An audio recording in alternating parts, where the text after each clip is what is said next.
Good afternoon, everyone. I am joined by the woman who needs no introduction. To my right, the Commissioner of the Department of Health, Judy Persicelli. To her right, the former state epidemiologist, another familiar face, and COVID-19 response medical advisor, Dr. Eddie Bresnitz. Great to have you both. Eddie, nice to have you back. To the guy to my left needs no introduction, the Superintendent of the State Police, Colonel Pat Callahan. We have Jared Maples, Director of the Office of Homeland Security and Preparedness, Chief Counsel Paramil Garg, and a cast of thousands. As we noted on Monday in response to a question, the Departments of Health and Education were working together and reviewing the latest CDC guidance with regard to classroom configurations as our schools continually reopen. Based on that review, the Department of Health is today releasing its revised guidance for local health departments for K through 12 operations.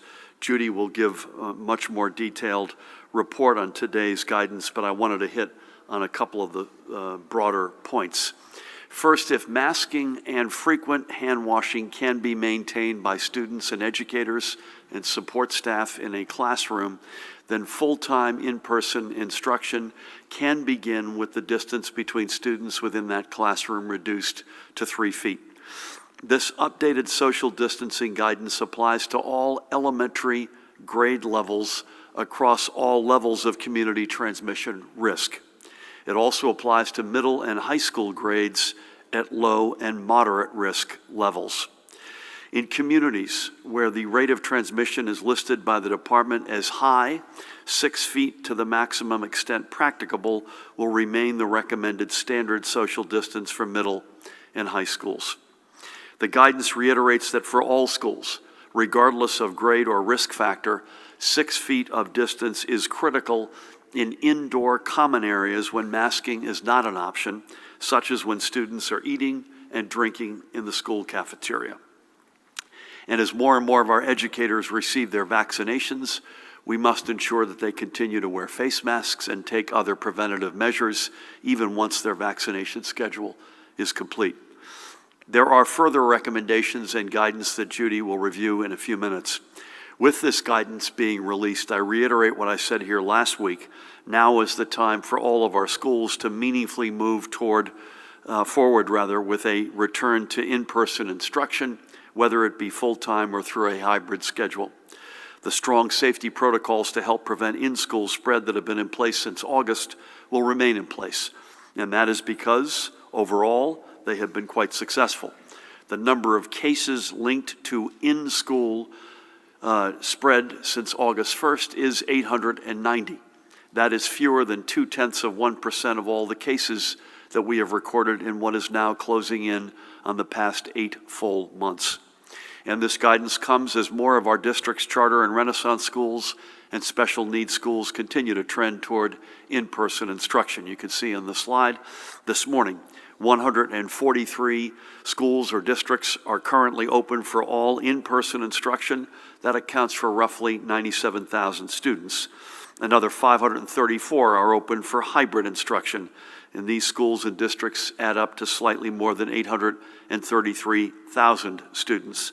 This means that more than 2/3 of our 1.35 million students are back in their classrooms in some form. Further, roughly 121,600 students are in 44 districts that are implementing a mix of in-person, hybrid, or all remote learning. We don't have an exact tally, but it is safe to assume that a significant percentage of these students are back in their classrooms, either part-time or full-time. Each day when I get this, Judy, I take that last group and I cut the number in half and add it just as an approximation to the either hybrid or all-in. If you do that, I did the math this morning, you get to 73.2%, making that assumption of all of our kids are either in hybrid or full-time in-person instruction. This leaves roughly 302,000 students in 90 schools or districts who remain in full-time remote learning. These students have now been out of their regular classrooms for more than a year.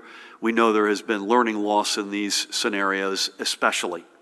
We are working directly with these districts and through their local health departments with this guidance today to get these students and educators safely back into their classrooms and back to in-person learning. And I remain thankful to Judy and her team, as well as to Acting Education Commissioner Dr. Angelica Allen McMillan and her team for their work. And I will say this, we all recognize this has been an extraordinarily stressful school year.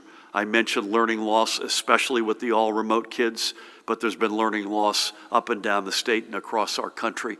And I applaud everybody who's associated with this school year, whether they be educators, parents, kids themselves, superintendents, staff, other leadership for everything they're doing to try to get to the right place. I regularly make it my business over the past number of weeks calling mayors, superintendents, union leadership to thank them for what they're doing and to encourage them further to get as safely and responsibly back in person as soon as we can. Next up, unrelated but importantly, I have a quick announcement which I hope should provide a relief to some residents who have received their federal American Rescue Plan funds. Working alongside both the New Jersey Bankers Association and the Cross-State Credit Union Association, and with numerous financial institutions directly, we have secured support from 49 banks and credit unions to protect the rescue payments being received by New Jersey residents from being garnished for past debts or overdrawn accounts. We expect more financial institutions to sign on to this agreement. To aid in this effort, I am issuing an executive order exempting stimulus payments under the American Rescue Plan from garnishment by creditors and other debt collectors. Our bottom line is that the American Rescue Plan is for the American people, not the banks and creditors. We want residents who have received funds to be able to put those funds to use as they deem necessary.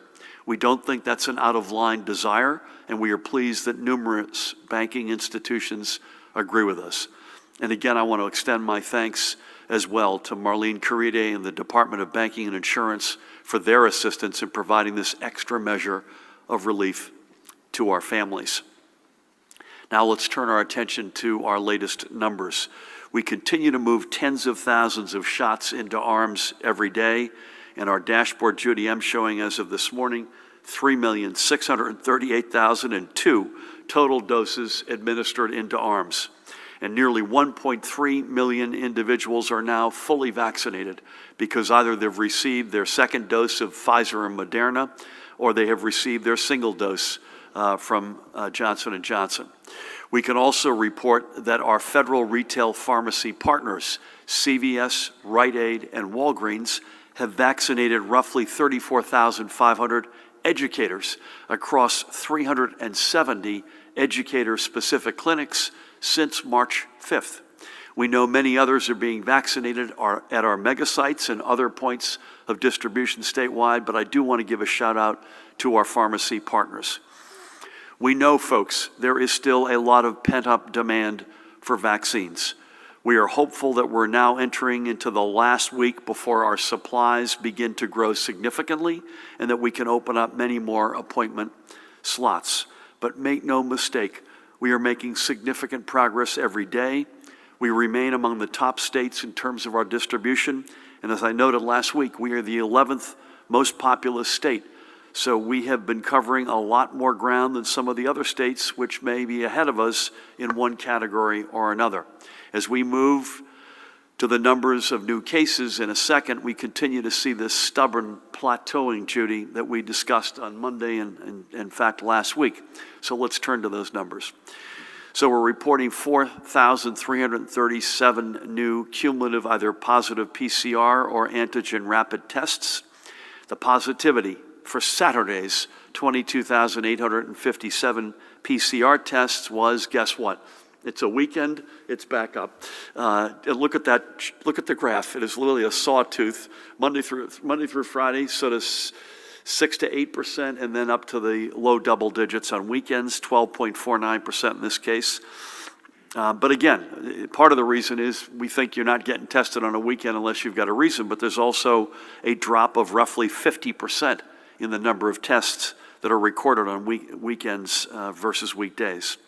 Statewide rate of transmission is hovering, as it has been for the past several days, at 1.09. This means that every new case we record is directly leading to at least one other case. The spread of the virus is, even if it's slightly, is increasing and not decreasing. In our hospitals, after several weeks of the hospital census being under 2,000, yesterday was our second consecutive day where it is once again exceeding 2,000. In this case, a total of 2,136 patients, 2,010 of whom were confirmed COVID positive. Number of patients, and I'm going to come back to this in a minute, in ICUs, 430. Number of ventilators in use, 218.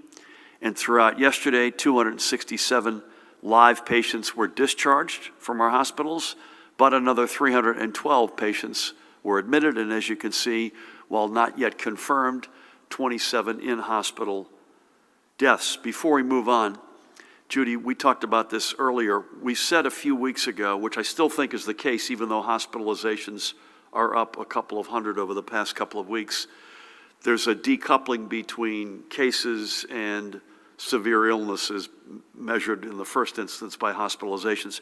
Again, that's maybe, that gap may have shrunk a little bit because hospitalizations are up, but we know these variants are more easily transmissible. You and I were talking earlier, there now feels like there might be, and I say might, Eddie, I'm not hanging my hat on this yet, a decoupling between hospitalizations on the one hand and intensive care and ventilator use on the other hand. So you saw, just folks, yesterday to today, hospitalizations went from 2,000, and all hospitals reported, by the way, so there's no anomaly in reporting, 2,066 2 days ago in the hospitals to 2,136. But at the same time, intensive care went from 433 down to 430. Ventilators in use went from 234 down to 218. As we've said, I don't know, 1,000 times, one day does not make a trend, but that's another potential decoupling that we're seeing, and that would be consistent with the efficacy of the vaccines, which, while in a range for preventing you from getting COVID, are all, at least as of the current readings, 100% effective against severe illness and death, please God. And this may be either confirm or deny this, but I think we think that may be something. Again, given the stubbornness of our case numbers and the increases in the rate of transmissions, the numbers overall, the plateauing overall, are not shocking. But more than anything, they speak to our need to keep wearing our masks, keeping social distancing, washing our hands with soap and water, and using common sense. Take yourself off the field if you've been exposed. If you don't feel well, get tested at the right moment. And by the way, all of this even if you've been vaccinated. We need to slow the spread and to ensure rather that our hospitals will not get anywhere near the danger zone before we can take any further steps to reopen. Only all of us together control the direction in which these numbers move. We know there is tremendous pandemic fatigue. Who the heck could blame you? We've got it up here ourselves. But we need to keep up, folks. And with the weather warming, which is a good thing, and more vaccines into arms, another really good thing, we need to move more of our activities outside, but continue to be vigilant. It's why we have been as cautious and as methodical as we have been in our reopenings, in our increases of capacities, which we want to continue to pursue, but we cannot put in jeopardy the extraordinary progress we have already made. So balancing all of that is our job number one, and that's just not our job number one, it's all of us collectively together. Today, with heavy hearts, we must report another 28 losses of life confirmed from COVID-19. It brings, as you can see, the total confirmed loss of life to 21,757. And the number of probable deaths, as we normally do on a Wednesday, has been revised to 2,535. With that, let's take a couple of minutes and honor the lives of several more of those who we have recently lost. We begin today by honoring that guy. That is, what is that, not a bouffon, what do you call that? A pompadour, maybe? A pompadour? That is a great look and a handsome guy. Remember him, Joseph Metallo. He was 83 years old and had spent 75 years as a New Jerseyan, living in the New Brunswick area. He lived in Jackson, Sewell, and ultimately Hamilton. Joe left us in April, but his family recently reached out to our office to ask if we might consider remembering him in this forum, and it is my honor and our honor to do so. So it's kind of cool with a guy named Joe Metallo. He was a sheet metal worker and a proud journeyman for Sheet Metal Workers Local number 27 out of Highland Park until 1991. Retirement meant he had more time for bowling. And he was not just an avid bowler or a reliable teammate in the Ocean Lanes Bowling League in Toms River. He was a near expert bowler with multiple perfect 300 games to his credit. And he found a second pastime as a gardener at Six Flags Great Adventure. He left behind his wife of 53 years, Karen. They had 3 daughters, Darlene, with whom I had the great honor of speaking on Monday, Colleen, and Eileen, and he is survived by them and his sons-in-law, Dave and Steve, and his 8 grandchildren, Stephanie, Bethany, Chase, Joseph, Kenneth, Jason, Stephen, and Nicole, and a great-grandson who was born after Joe passed, and his great-grandson's name,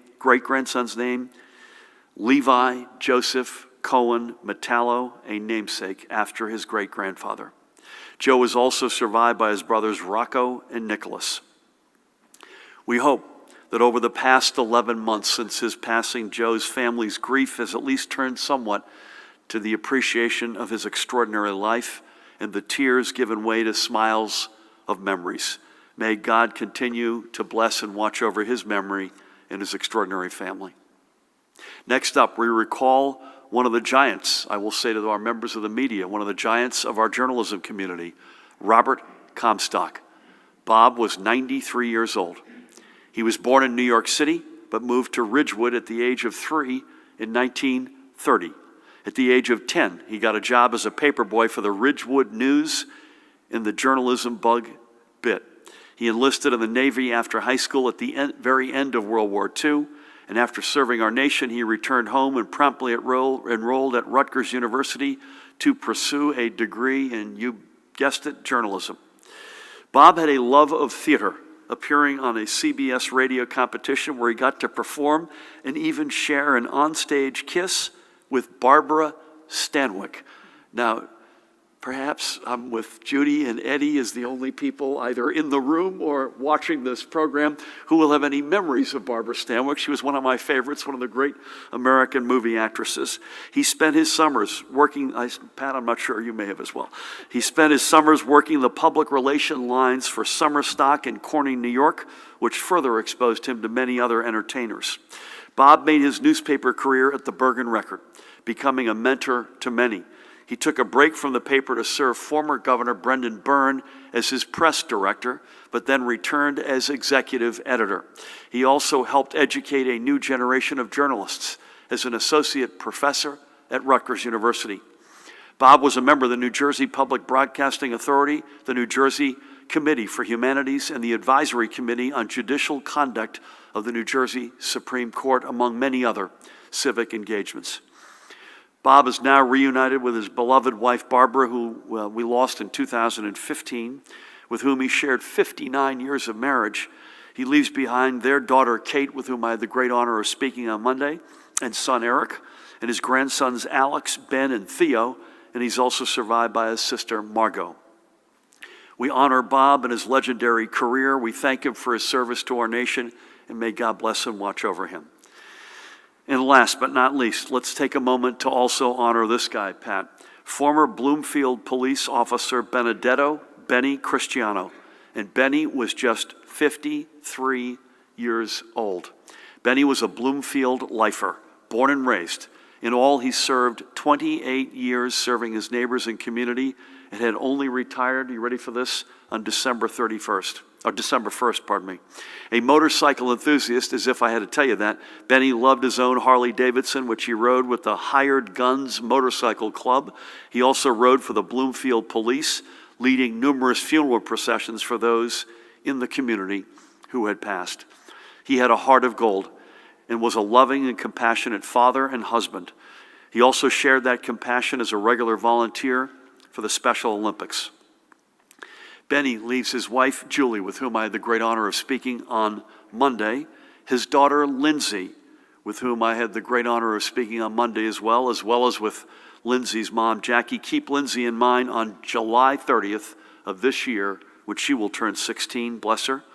He also leaves behind his stepchildren, Christopher and Mario. He is also survived by his father, Benedetto Sr., as well as by his sister, Donna, and nieces, Nicole and Lauren, and a great-nephew, Mosino, among many other aunts, uncles, cousins, and dear friends. We thank Benny for his career of service to the community of Bloomfield. May God bless and watch over him and all who he leaves behind. We've now lost, when you add up the total of confirmed and presumed, we have lost a total of 24,292 members of our New Jersey family. It's just jaw-dropping, and we honor each and every one of them. Next, switching gears. A couple of weeks back, we highlighted the efforts of the Holly City Development Corporation to help downtown Millville and its small businesses weather the pandemic. Holly City was the participant in the Department of Community Affairs Neighborhood Preservation COVID-19 Relief Program, overseen, of course, by none other than our great Lieutenant Governor Sheila Oliver. And that program has directed grants into Millville and 18 other communities across the state. One of the Millville businesses benefiting from this partnership and grant program is Wildflower Vegan Cafe, which was started by that guy, Eric Nyman, as a lunch truck in 2010. Within a year, Eric was successful enough to outgrow his truck and move to a permanent brick and mortar presence. And for the past 10 years, Wildflower has been an anchor in the Glasstown Arts District. They are, by the way, 501 North High Street, not 501 North High Street, in that Glasstown Arts District, particularly with the glass heritage and history in Millville, is a really, really cool part of Millville. Always paying it forward, Eric and Wildflower are also, I'm having a hard time saying Wildflower, are also partnering with a local nonprofit to open a community center for restaurant job training, a project that will also allow them to feed even more people. So through the Neighborhood Preservation Program, Eric received a grant to upgrade his restaurant with a COVID-compliant HVAC unit that will allow him and his team to stay open and working. He was also able to stay current on his utilities and rent, and he partnered with Holly City in both their small business gift card program and to improve his own online marketing. I had the great opportunity to catch up with Eric on Monday. Among everything he is going on, which I thank him for the time, I know he's ready to help lead Millville out of the pandemic and into the future. I gave you the address, 501 North High Street, their website, not surprisingly, wildflowervegan.com. And finally, for today, to our Jewish community, as you prepare for Saturday evening Seder in the beginning of Passover, not only do we wish you a blessed and happy Passover, we urge you to remember this cannot be as in years past. We are still in a pandemic, as we all know, and we cannot risk any family Seder from becoming an event where this virus spreads further. And by the way, we'll have the exact same plea and instructions and warnings for those celebrating Easter a week from this weekend. So, to those celebrating Passover, bless you. We wish you nothing but the very best, but please keep your Seder to just those in your immediate bubble this year, so we can guarantee that we'll be able to all gather together again next year, and we are completely confident we will be able to do that. And if it is possible where you live, also consider moving your Seder outdoors. I believe, Pat, the weather will be warm over the next few days, a little bit of precipitation, but largely warm. And we know if you're outside, we know you can gather more safely. This virus is less lethal outdoors than it is indoors. But again, to all who celebrate, blessings, and I wish you a Chag Pesach Sameach. So with that, please help me welcome the woman who needs no introduction, the Commissioner of the Department of Health, Judy Persichilli. Thank you, Governor, and good afternoon. As the Governor mentioned, the Department will be releasing revised guidance based on CDC changes to help local health departments assist their schools in providing safe environment for students and staff. Based on available data, in-person learning in schools has not been associated with substantial community transmission.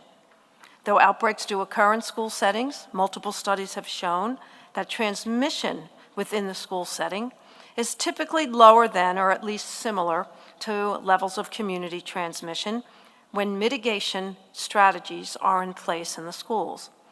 K-12 schools should be among the last settings to close after all other mitigation measures in the community have been employed, and among the first to reopen when they can do so safely. Our revised guidance is intended to offer public health recommendations and strategies for local health departments regarding K-12 school operations. However, schools that have implemented mitigation strategies that have allowed them to successfully open full in-person instruction may generally continue to follow those strategies. Local health departments should continue to use the COVID-19 Regional Risk Matrix, the CALI scores, when providing guidance for schools on actions they should take based on the level of COVID-19 risk in their region. In our updated guidance, we recommend full in-person instruction with a minimum of 3 feet of physical distancing between students maintained in classrooms for elementary schools across low, moderate, and high-risk areas, and for middle and high school when the region is in low and moderate risk level. When the region is in high risk, middle and high schools should maintain 6 feet of physical distancing to the greatest extent possible and consider in-person instruction if they are able to maximize physical distancing of 6 feet or more. We are recommending this additional space for middle and high school students because they have a higher incidence of transmission than the younger children. Strict adherence to mask wearing should be enforced at all times. We continue to recommend 6 feet of physical distancing when masks cannot be worn, such as while eating or drinking.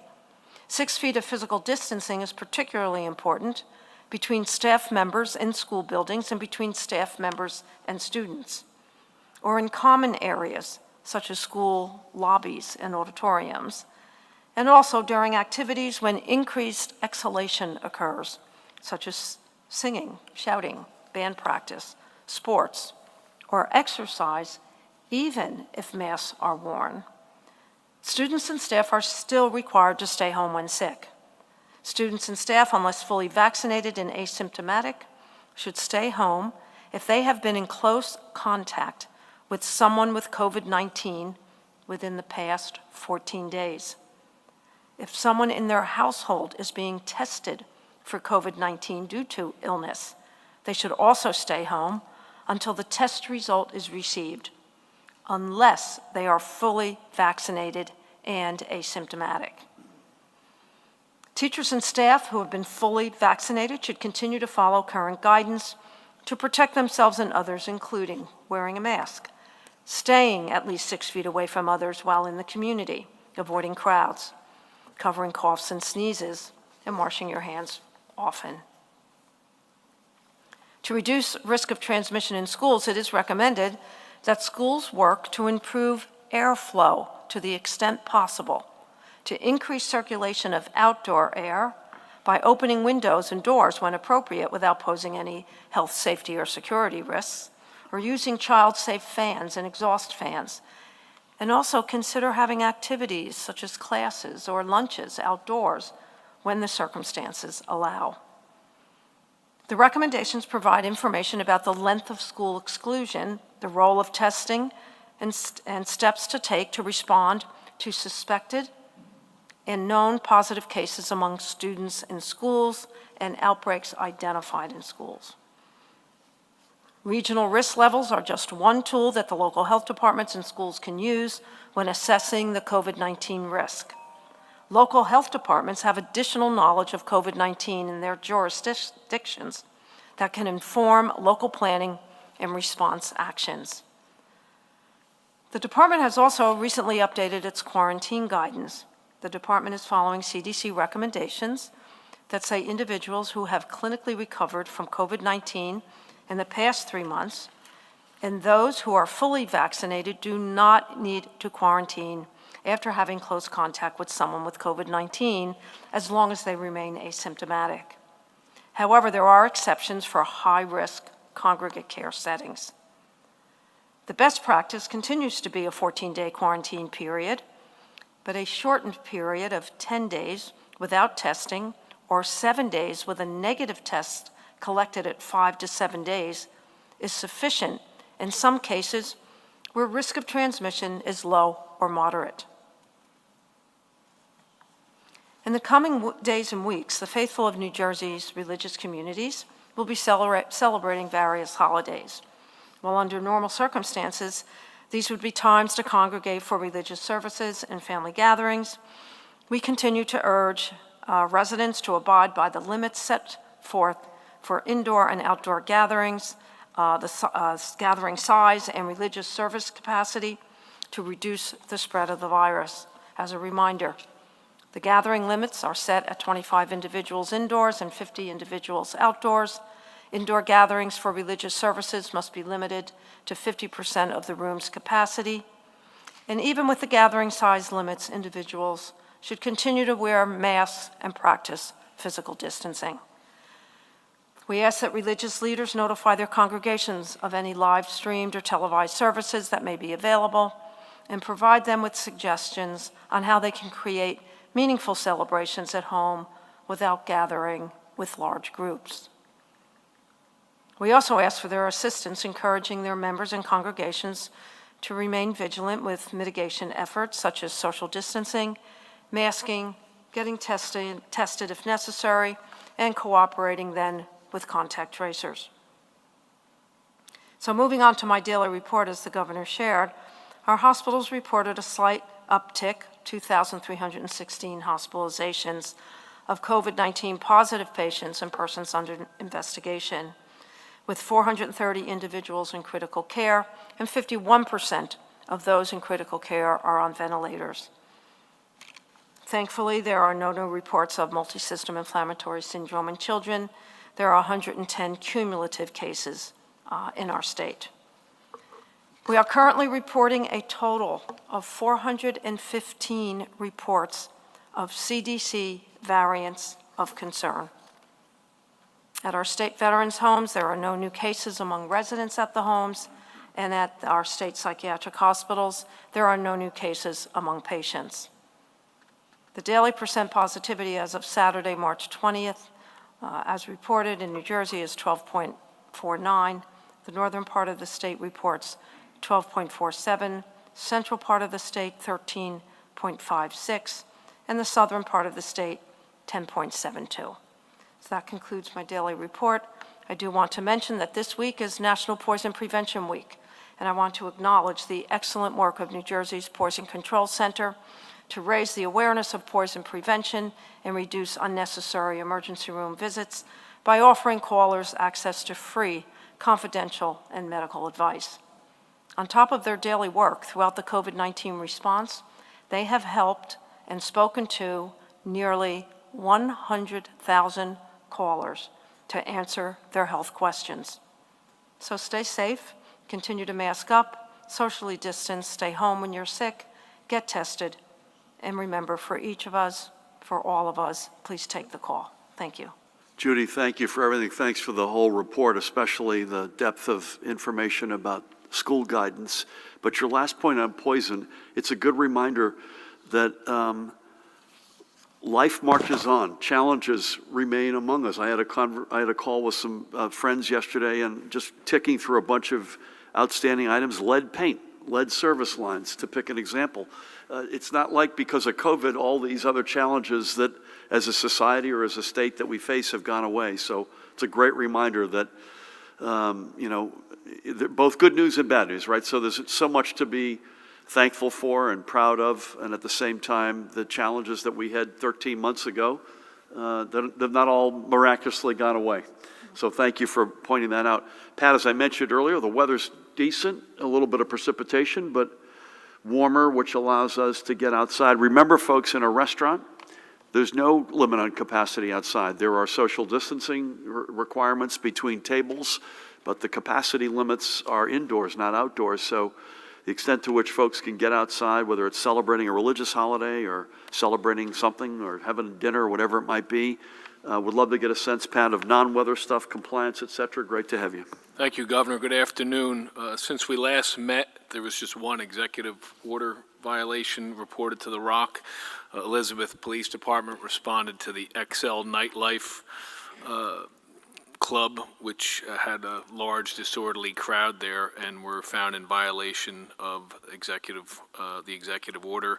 And to your point, Gov, it is supposed to be very warm, almost 80 degrees on Friday. I think, though, with rain, and the weekend's supposed to be nice for the kickoff of Passover and Holy Week. So that's all I got. Got Palm Sunday on Sunday, in addition to First Seder, I guess, on this weekend as well. So to everyone, blessings to all. I think we'll start over here. Sam, is that you? Good to see you. Before we jump in, a couple of things I think we will do as we have predicted. I think we'll be virtual tomorrow, and we'll be on the road on Friday. I looked at our tentative plans, Judy, on Friday, and I think it's going to be late morning, and so I can say with a fairly high degree of confidence that we will have the COVID numbers wherever we may be on Friday. Pat, would love to have you join us as well. So, and we will then get back to the regular rhythm that we've gotten. So with that, Sam, good afternoon. Welcome. Afternoon, thank you. Pardon for the long wind-up on this one. There was a big push last year for parents to get their school-age kids scheduled for typical childhood immunizations. Those dipped a bit during the height of the pandemic. Could you get the mic closer, Dante? Sorry. Sorry, I threw the two masks a little hard. No problem. There was a big push last year to get kids their typical childhood immunizations. Those numbers dipped a bit during the height of the pandemic.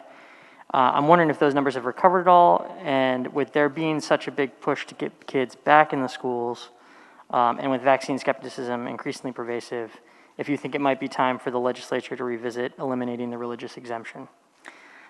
Second question, also schools related. School Development Authority CEO Manuel De Silva said yesterday talks between your office and legislative leaders have stalled over the fate of the SDA. Also, with schools set to reopen and major infrastructure and ventilation projects left unfinished, what are your plans for the SDA, and how are districts supposed to fund much-needed renovations? That's it. Sam, thank you for wearing two masks, by the way, even though it may be a little harder to hear you.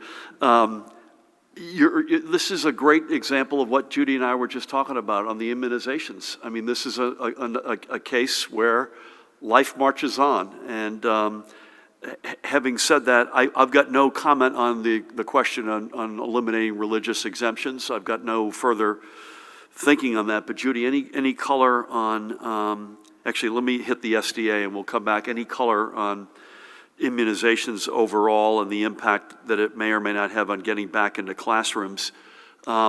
On SDA, listen, it's an ongoing reality. We want to absolutely get to a good place. It's a topic that we've brought up with legislative leadership over the past, actually at this point, couple of years. We've had good constructive discussions. In the absence of having a sort of bigger master plan agreed upon, we've got, Paramount will correct me, we've got $200 million in the budget in lieu of what otherwise would have been an increase in indebtedness that is directed toward the SDA.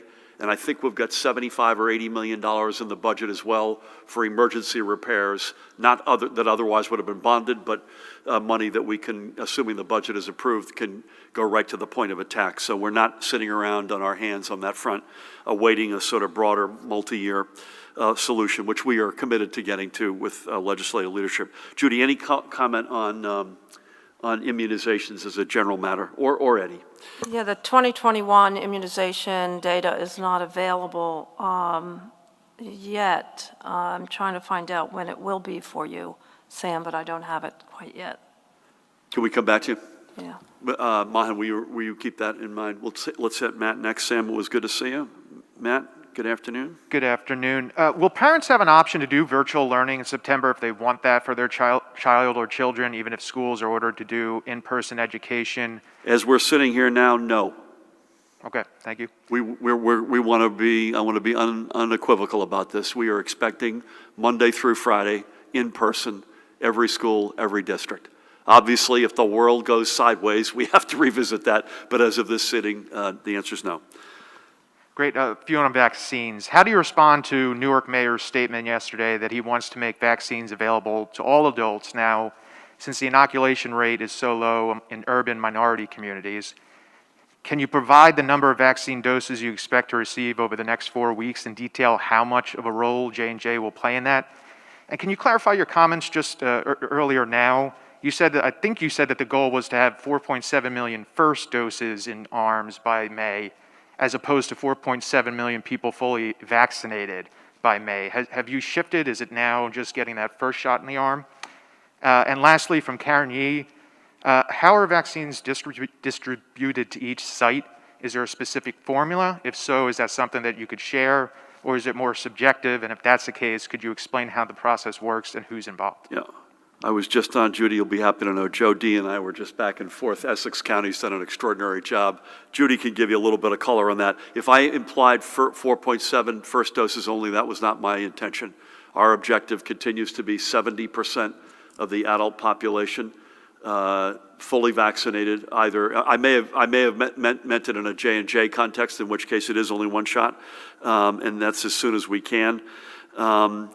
Mayor Baraka, by the way, continues to do an extraordinary job. We're going to open things up as soon as we can reasonably open it up, and I think it's going to be somewhat dependent, if not meaningfully, if not mostly dependent on supplies that we get in the indications we get out of the feds. Remember, we've got more communities coming online on Monday. We're not making any news today, but I would hope sooner than later we can signal at least probably one other set of communities that will come online at some point, I hope not too long in the distant future. And then again, by May 1st, everybody's up to bat. I also think to the mayor, and the mayor's done an extraordinary job, not just on COVID as a general matter. To the mayor's point, Judy and I were on the phone with the team this morning talking about, in the very near term, supplies hopefully going up from the feds and using things like the mobile vans at our disposal, hopefully sooner than later, that can go deep into urban communities, especially that have been harder to reach. I think, Judy, you've got some sense of next week's supply, which is, as we guessed, up, not quite as up as we had maybe hoped, but they're still signaling, the feds are still signaling that there's going to be that quantum increase. And any color on that, and or the formula and how you think about allocating vaccines across various distribution points? The first thing, and I've said this a number of times, we don't know weeks in advance what we're going to get. We find out every Tuesday, by the end of the day, what we're going to get delivered directly to the points of dispensing the following Monday, barring any weather emergencies. It usually arrives on Monday.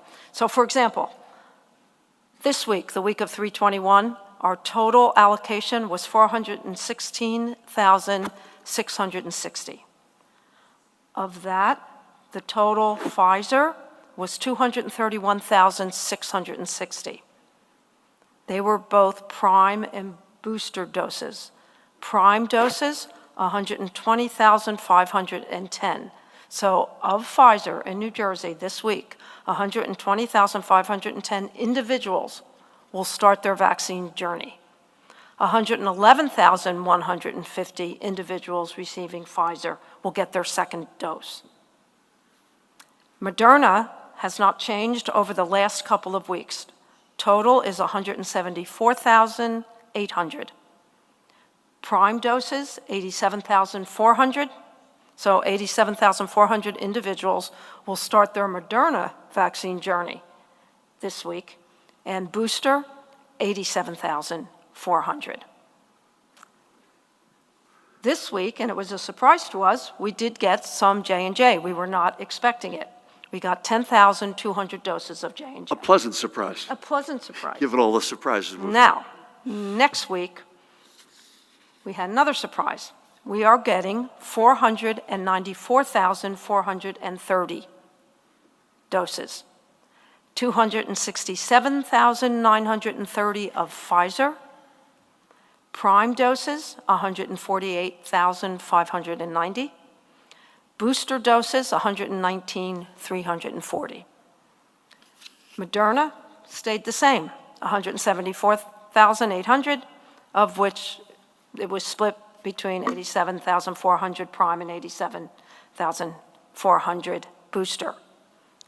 And we were notified that we were getting a total of 51,700 J&J. So another good surprise. So the next question is, how do you allocate that? Well, first of all, the booster doses are already allocated. So we know exactly where to send them to match them to the individuals that received their prime doses either 21 days prior with Pfizer or 28 days prior with Moderna. Then we look at every point of dispensing, of which now we have over 600. We look first at equity. So there is what we call a parity formula that we use. How close are the administrations to the representative population? So it's equity. Then we look at disease burden. What are the COVID-19 deaths per 100,000 in that municipality or county? Then we look at SVI, the Social Vulnerability Index, which takes in the percent of poverty, percent of individuals from communities of color, and percent of individuals that do not have a car, for instance. Then we look at throughput. How many doses can each point of dispensing move through in a day? We don't want to give them more than they can handle, because then the doses end up on the shelf. And we have a rule that you have to start dosing within 24 hours of getting the vaccine. And then lastly, we look at inventory. How many of the points of dispensing have more than 3 weeks inventory on the shelf? And as we get more vaccine, that will probably close down to 2 weeks, but right now it's 3 weeks. So it's equity, disease burden, SVI, throughput, and inventory. We do that for all 600 sites. And then we start allocating depending on how fast, how quickly, how efficiently, and how many doses we can move by the end of the week and start all over again. A master class. It occurs to me, you don't want to create an eye chart, and nor do I. But Mahan, it might make sense at some interval to just put up the big numbers of the doses and supplies we're getting, right? It might, but that was, Matt, you're probably sorry you started asking the question there, but you got it. It was a great tour de force. Judy, thank you. Back to Mayor Baraka's rightful concern about the vaccine getting into all communities in our state. Pat, anything you want to add to that? Thanks, Gov. I would just add, and Judy and the team and I are on daily with regards to the various challenges, and similar to what we saw with children and education connectivity, we face that same challenge with our minority and elderly populations, and then that challenge coupled with transportation, certainly one of them. That's where these mobile units are going to come in. But if you think from the IT technology standpoint, that's the registration piece, that's the appointment piece, that's the availability of vaccines and where they are. So we're every day, that incident management team from health and from the state police and FEMA trying to overcome those challenges to make sure that that equity piece is certainly we need to move the needle considerably. And those efforts are only going to intensify, and we commit to that and promise that. Matt, thank you. Kenny, is that you? Yes. Okay, sir, how are you? Is that a New Jersey flag? It is. Another reason to welcome you. Thanks for coming. Thank you, Governor. Continuing the theme on access, and you answered some of these questions, so forgive me in advance for repeating this. As we acknowledge that the number of people who are vaccinated among the communities of color are already low, will the community-based sites be enough? And you just mentioned the vans that will go further into the neighborhoods. Also, if the issue is access, and it sounds like it is, how is that going to be improved? Did you say access? Access. Yep. I think the issue is really more supply than access, but it's both. Okay. Go ahead. Also, can you talk about how the state is helping those who are not within that mile or so to get the access link to get to public transportation, to get to a site? And then my last question. Sorry, those are folks who do not have the transportation to get to a site? Right, so like if they call NJ Transit Access Lane, Yep. they're like outside of that halo? Yeah. And then the last question is, AARP has called on the state to come up with a plan to reach those who are homebound with the vaccination. Where are you in the planning stages if you have addressed that? Yeah, I mean, Judy and Pat should jump in on a lot of these. The community-based sites, I think you mentioned, we've done a lot of these with FEMA. I would hope we're going to continue to find ways to work with FEMA and broaden that out, whether it's with FEMA or our own two legs. Judy can talk about that. Vans, I think you're thinking in the next 3 weeks, we've got the vans. We ordered them. It took a while to get them. We have them. But Judy should come back to that. The question I think you asked, your third question is it, what do you do with folks who, is it access? And I added, I think it may be supply as well as access. I think all of these answers kind of get at that, but I want Judy to come back to that. What are we doing with folks, I think you said, who had no transportation and then separately homebound? So sort of similar, two sides of the same coin.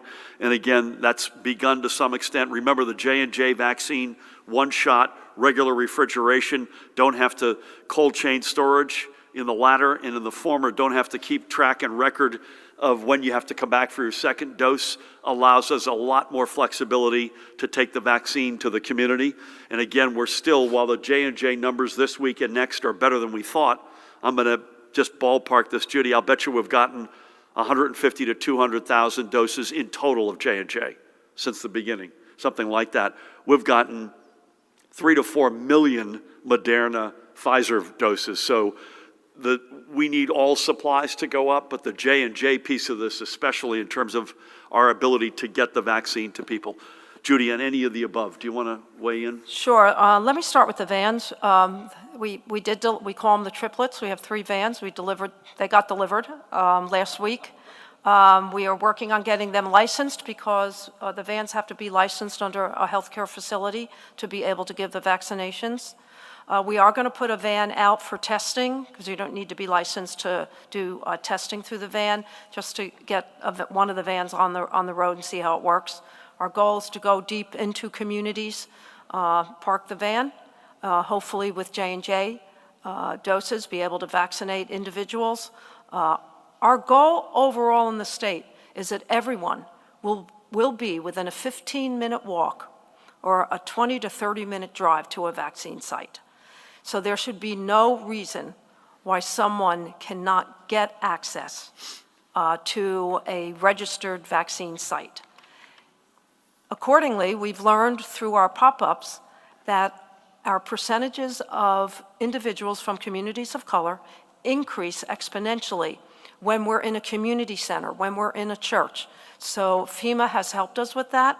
We've had a number of those what we call pop-ups throughout the state, and we will plan more, hopefully with FEMA or with the state in collaboration with local health departments.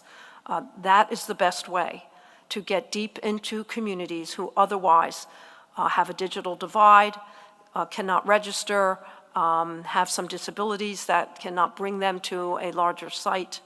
And that brings us to the homebound.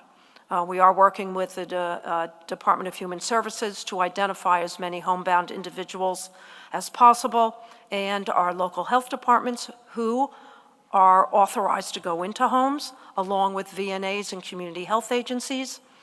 We will be working with them. Some of them have already done pilots going into the home to vaccinate the homebound, both with either Moderna or J&J. So what else? What did I miss? Listen, I would make 2 comments. First of all, Tammy was today at the Bethune Community Center in Jersey City, where you and I were a couple of weeks ago. Great example, doing extraordinary work. Mayor Fulop and the whole team there are aces in terms of, again, right in the middle of the community, right on MLK Boulevard. Secondly, there's no denying, and I don't think any of us would say this, that we are not where we want to be as it relates to equity. So we, as a general matter, don't have enough supply. That's beginning to correct itself. And we're proud of the record we've got so far of getting shots in arms relative to the supply we've got. But that's an overall contextual reality for everybody. But as it relates to equity, This is a work in progress. There's no question about it. But we will get there. We commit that, period, full stop. And again, I don't want to pin it all on J&J, but the J&J supply is the bigger game changer. That allows us a flexibility that we just don't have with Pfizer and Moderna. Thank you. Please, good afternoon. Afternoon. Governor, for you and Commissioner Persichelli, a new study from the New England Journal of Medicine finds vaccination of healthcare workers resulted in a major reduction of COVID-19 cases among those who received both doses, even with a surge of the UK variant. Does that jive with what you're seeing amongst New Jersey's healthcare workers and healthcare settings? And also on vaccines, any response to the request from Senator Menendez to re-examine the vaccine allocations to Hudson County to address what he called lagging vaccination rates there? And I know you just spoke at this at length, but are you confident that the allocation process the state has in place allows for equitable distribution? And then finally, for you or Colonel Callahan or Director Maples, NJ Spotlight News was contacted by business owners concerned about social media posts allegedly made by Patriot Party New Jersey. It calls on residents to participate in maskless shopping this Saturday at Freehold Raceway Mall. Has the administration been made aware of these posts, and have they been verified? If so, how are you advising these owners and employees to handle the situation? Thank you. Let me go through these one at a time, and we got Eddie President's here. We got to bring Eddie in from the bullpen, Judy, to make sure he gets his money's worth. But I think your question on the first one, New England Journal of Medicine, healthcare workers who had so they're fully vaccinated, both doses, and the conclusion was that it worked even against the variants. And how does that square with our data? I think it squares quite well with our data. Eddie, but over to you. I don't know that we have specific data looking at the sort of the baseline, if you will, of peak of cases amongst healthcare workers back in last spring, a year ago now almost. And so I don't know that we've actually had that data to see whether there's been a trend downwards. Obviously, the healthcare workers were in the first category of eligible people in our Phase 1A, and to a large extent, at least certainly hospital-based workers got vaccinated as well. I did not see the study that you referred to, but I did see another study that was published in the New England Journal of Medicine that looked at a small group of people, I think it was in Missouri, in a hospital in Missouri, who had actually gotten COVID-19 and so had some baseline antibody level, and after one dose had a significant increase in their antibody levels, basically showing that they already had a response because of natural infection and then got a bump with the first dose, although they were subsequently going to get the second dose. So, it's expected that healthcare workers really should see a reduction, at least those among those who got vaccinated. Yes, it's true the variants are more, certainly the major variant we really should be talking about. There are many different variants, and most of them actually would develop self-destruct, actually. But the three variants of concern, the one that we call the UK, the one from South Africa, and a couple from Brazil, actually is four. It's really the one from the UK, the B117 variant, that's of most concern, not just in New Jersey, but in the US as well. And yes, it's true that it's increased transmissibility, but there doesn't seem to be that the vaccines don't have, efficacy against that variant as well. So from my perspective, there's confidence that there's less disease among healthcare workers, and also even though the variants are circulating, that they have less likelihood to actually get infected because the vaccine is not working against it. It works, and I think we should be confident in that as well. Eddie, I use the word data, and I misspoke. I think it's consistent. I would put it this way, again, the non-medical expert, consistent with our expectations. Correct. Right? We get asked this question all the time. Listen, you're making great progress on vaccines, but you got a lot of cases. Depending on the day of the week, we might be number one in America, and it's not the number one we want. I personally think it is a combination, probably some fatigue, but overwhelmingly density, especially not just the state, but the region adjacent to New York. And the fact that we have, up until now, had to conduct most of the past several months indoors, our business, whether it's eating, whether it's celebrating, whether it's whatever it might be. And that's not the case in states in the South, and I hope it won't be the case here either soon.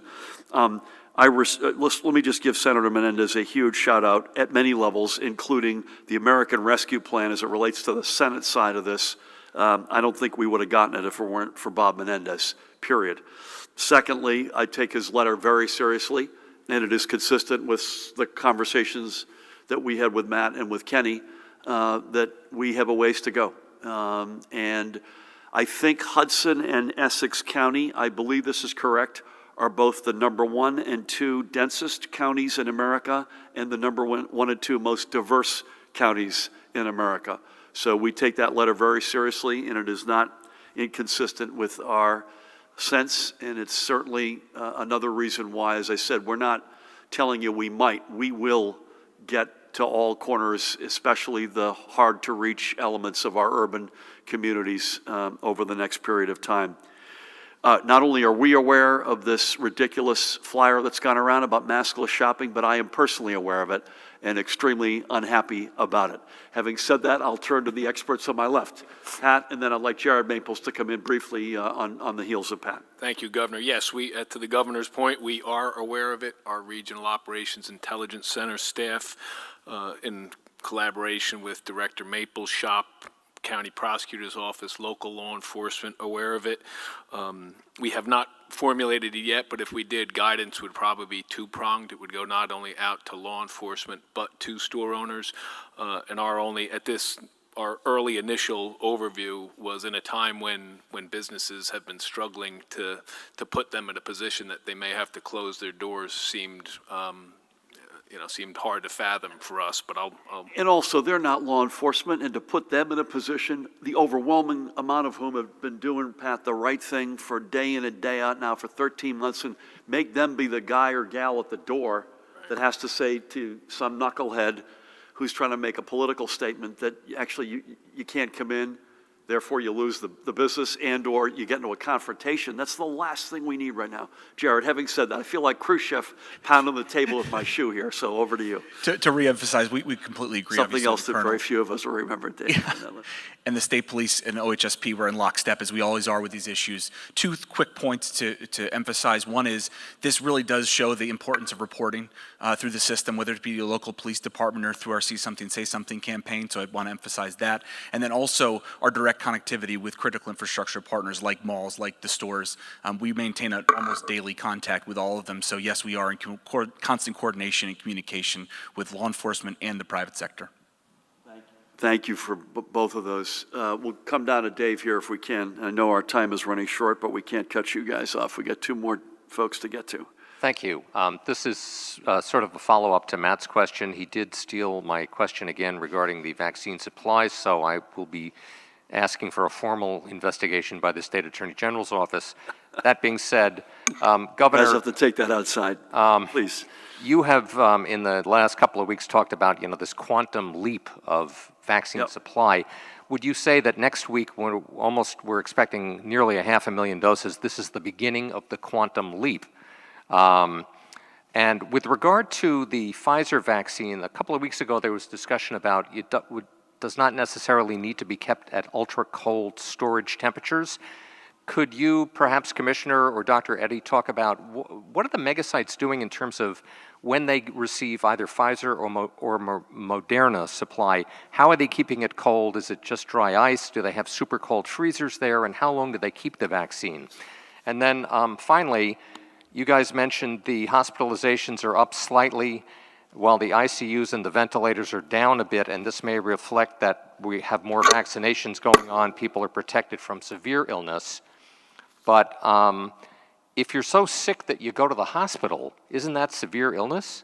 So I guess the question becomes, when should somebody go to the hospital? Under what situation? What kind of symptoms do you need to have now to be able to say, boy, I better go to the hospital? Thank you. I'll give you a couple of quick thoughts, and then we'll turn it to Judy and Eddie, and we'll be brief just because the clock is working against us. Judy, what was your total for next week on vaccines? 494,400. Yeah, so it isn't quite the quantum leap that I had anticipated, but it is certainly going in the right direction. The sense we're getting, and it's a sense from the feds, that number is only going up. And then I think in fairness to them, they don't want to give us some level and then not have the confidence that they can continue to meet that level week in and week out. To the best of my knowledge, we're still doing ultra cold chain with Pfizer at all of our locations, but Judy should come in on that. And then the question of when you should be hospitalized, I would just say as an amateur answering this question, it's the same reasons as it was 3 months ago or 6 months ago, but we know a lot more than we did then. So with all the above, Judy, anything on ultra cold chain and or Eddie on when folks should get hospitalized? Pfizer's only allocated to those sites that have the ultra-cold chain at this point. Our hospitals, the main retail pharmacies, and some mega sites have on-site ultra-cold chain refrigeration. As far as severe illness is concerned, in order to be admitted to a hospital, you have to have a severity of illness and an intensity of service. Anecdotally, from our CEOs, who I meet with on a regular basis, patients rightfully are coming to the hospital when they see a dip in their O2 saturation that needs to be monitored carefully on the hospital side, and that would be considered a reason to admit someone. We're trying to get ahead of the disease. And We haven't said this in a while, but the monoclonal antibodies and the speed with which one reacts if they test positive continues to be a game changer. Am I right, Eddie? Yeah, I mean, this issue of hospitalization has two parts to it. First of all, somebody has to have symptoms and then seek medical care, and then the decision to hospitalize somebody is made by the clinical staff, usually the health provider, the physician, and often in the emergency department, but it could be from the clinic as well. And but the first thing is, if somebody's got symptoms, they need to get tested. Make sure that that they basically have confirmation of diagnosis. If they fall into the eligibility category, then they need to contact their physician or local hospital and see whether they can get monoclonal antibody. The earlier, the better. So when they do have symptoms and they qualify, they really should seek getting monoclonal antibody. And then, generally speaking, those are only for outpatients. Monoclonal, that's the indication. They go home. They're given advice about what to monitor, how they feel, shortness of breath, cough, and anything like that. And if it gets worse, they're advised to come back to the institution. And then there's the clinical decision. As the commissioner mentioned, O2 saturation is one piece of it, but I don't know that all people are being monitored at home with O2 saturation these days. But it's really how they feel. And then within the hospital setting, let's say in the emergency department, they'll measure O2 saturation. They'll probably do a chest x-ray. First and foremost, they're going to examine the individual to see, what their clinical condition is, their vital signs, and so on. And then, based on various criteria, they may or may not be admitted. Obviously, if they have underlying comorbidities, that will impact their severity of their illness and the decision whether to hospitalize them or not. And finally, what kind of support services do they have at home? If they're alone, it may not be that they can take care of themselves, even feeding themselves, or dressing, or activities of daily living. All those factors go into making the decision of whether somebody should be hospitalized. I can't recall who it was off the top of my head. I have my notes back at the office, but one of the survivors with whom I spoke on Monday of the folks I memorialized today said that she said they wished they had known a lot more about oxygenation levels sooner and had the ability to monitor that at home, because that ultimately was a game changer for their family member who's lost. So thank you. Nikita, good afternoon. We'll close it out with you. Good afternoon, Governor. We're all on your cabinet today. So this is to the superintendent. So you were nominated in 2018, and in the 3 years since, there's been no action by the Senate to confirm you to your position. Given the fact that I don't hear criticism of you from either side of the aisle, that seems strange to me. So I'm just wondering if you can say, why is it that you have not been confirmed? Separately, on the filling of vacant cabinet posts, so Commissioner Catherine McCabe resigned to move, actually I'm not sure, she resigned last December, and we're now in late March. What's the status on the search for a replacement, and do you think that it's realistic to get a new DEP commissioner confirmed before the end of the year? Same questions for commissioners from Human Services and DMAVA.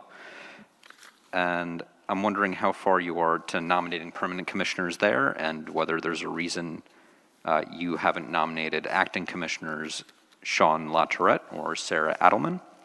And finally, what is the status of acting commissioner Alan McMillan's confirmation? You'll be sorely disappointed by all the answers. Pat is an extraordinary leader, among the very most impressive leaders I've ever worked with. And I remain confident, while it may have taken a long time, this ship will ultimately get into port. I can't tell you when, but I can't say enough good things about him. As it relates to, I think you said, Department of Environmental Protection, Department of Human Services, Department of Military and Veteran Affairs.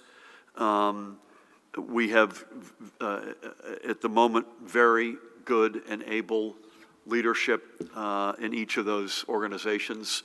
Sarah Adelman in Human Services, Sean LaTourette in DEP, and Colonel Acting Adjutant General Lisa Howe at DMAVA. And, you know, in Lisa's case, we're particularly thankful that she's a medical expert overseeing the National Guard, because, yes, we've still got hundreds in Washington, D.C. deployed, but I suspect residents out there who watch us every day and have been vaccinated, they've seen a member of the National Guard. I almost can guarantee that in that process. So nothing new, but obviously they're really outstanding leaders. And the same thing with Dr. Alan McMillan.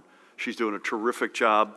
And again, she's been thrown into the fire in that process. Again, I don't have any specific answer, but those processes, whether it's interviewing folks, whether it's working in the advice consent side of our life with the Senate, those processes go forward. And again, we are blessed as a state with each one of those people, beginning with the guy to my left, by extraordinary leaders.